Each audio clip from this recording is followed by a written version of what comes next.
Hello, all my dear Virgo friends. This is Maxine Taylor, and I've got your monthly forecast. Wow. Let's look at this. Okay.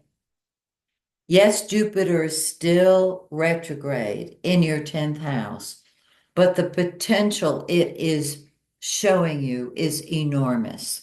Um, and I want to tie that in with Mercury going retrograde, okay?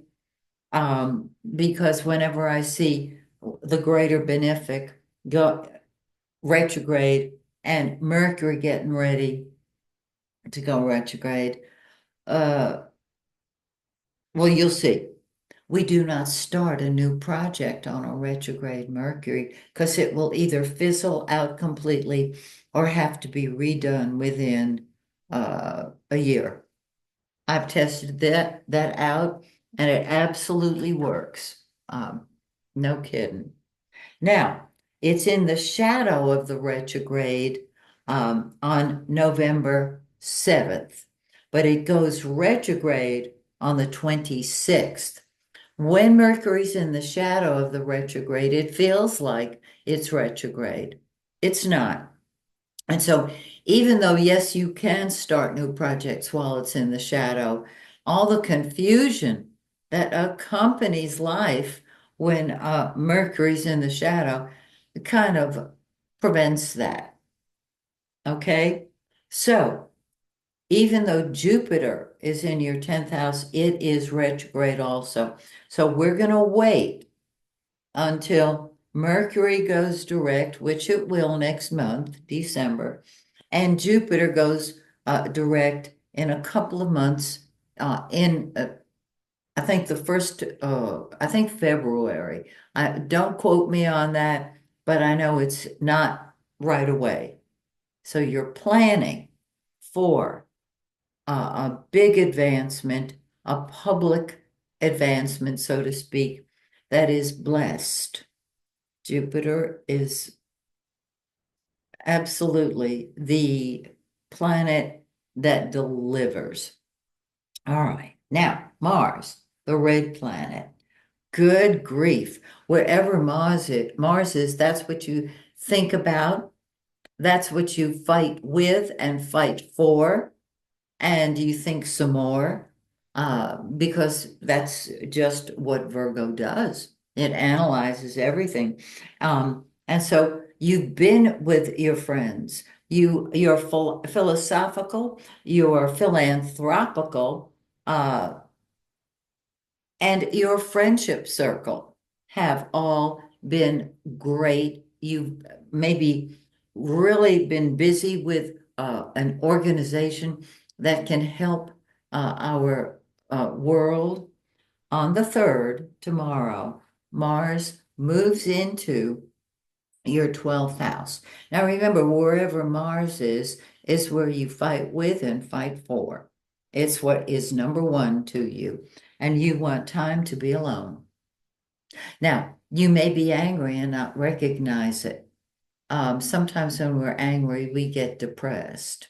So ask if you're kind of down, your energy is low, ask what you're angry about, and it will help you see it and consciously deal with it so that you're not walking around confused. Okay? Now, the sun, the giver of life, the yellow planet, has been in your 3rd house of ideas, of talking to people. This also rules the first sibling in your family. And it could be that there is communication with this person, and it can be very positive, very productive, and you've got great ideas. On the 21st, the sun moves into your 4th house, home, family, emotional ties to family, and yes, even real estate is involved in the 4th house. And the sun is the giver of life.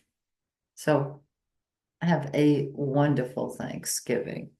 Now, Mercury Of course, I mentioned all the time, Mercury is in the shadow of the retrograde on the 7th, and it goes retrograde the 26th.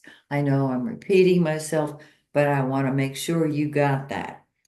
In this particular forecast, Mercury is thinking and talking until yesterday, and now it's in the fourth house. And so you're communicating with family, you're thinking about the home, and you can be planning or tying up the loose ends of unfinished domestic business. Okay? What you're going to do on the retrograde is just finish what it has been unfinished. And Venus, the lesser benefic, Venus is so beautiful. Um, it has been in the fourth house, and so there has probably been love for family members, um, beauty for family members. Um, you feel wonderful about your family with Venus in the fourth house. And it can simply be that you are sitting at home with a remote in your hand, loving every minute of it. On the 11th, Venus moves into that fifth house of fun and games. It rules children, it rules art, it rules fun on all levels. And so after the 11th, party. Do what you'll love to do. Do what you want to do more so than anything. Now, on the 1st, we had a new moon a couple of days ago, and it was in your third house of ideas and communication.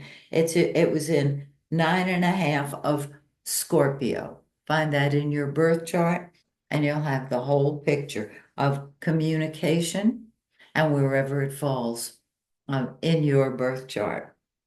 2 weeks later, we're going to have a full moon on the 15th. It's in your ninth house of the big picture. Now, Virgo, you deal with details beautifully. You're going to find that this full moon opens your eyes to opportunities to travel, to study, uh, of things of that nature. It's a bigger picture than you thought it was. It's a very positive thing. So, if you're planning on traveling, um,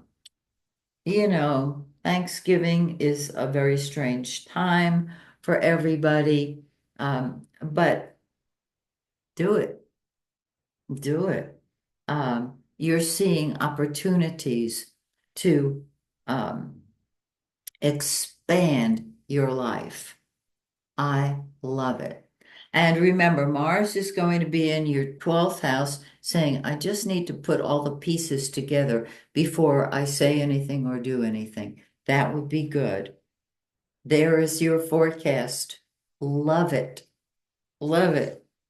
And please join me next month when once again I take a look at your forecast. Until then, may the stars shine brightly on you and yours. Bye for now.